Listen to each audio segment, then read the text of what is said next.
Суперблог каналы тартуулайт. Коронавирус илдети токтой элек учурда мен сиздерге бул илдетти башка жагынан кароону сунуштайм. Бул илдетти жуктуруп албоо үчүн интернет, телевидение тармактары жетишээрлик кеңештерди берип жатат. Маска тагуу, аралыкты сактоо, адамдар топтолгон жерге барбоо жана колду таза жуу. Бул айткандардын баарын бир канча жолу угуп жатасыздар. Мунун баары бүт ааламдагы карантинге салынган эрежелер.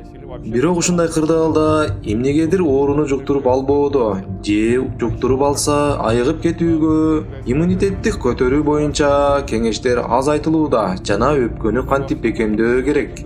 Бул кеңештер коронавирус илдетин жуктуруп албоого жардам берер эле. Мына ошондуктан мен сиздерге жетишээрлик эксклюзивдүү маалыматтарды даярдадым. Бул илдет биринчи болуп адамдын өпкөсүн жабыркатат. Бул факт. Адамдын өпкөсү толук кандуу иштеш үчүн малдын майы керек. Биз бул тууралуу айтканбыз. Тактап айтканда биздин өпкөбүз майлуу нерсеге көз каранды орган. Андыктан жетишээрлик май организмге кирбесе, анда өпкөнүн иштөөсү бузулат. Диеталык майсыз тамактанууда ар кандай инфекциянын бронхиге жана өпкөгө тез кирүүсүнө жол ачылат. Андыктан менин айтарым, эпидемия маалында малдын майын көбүрөөк колдонуу керек.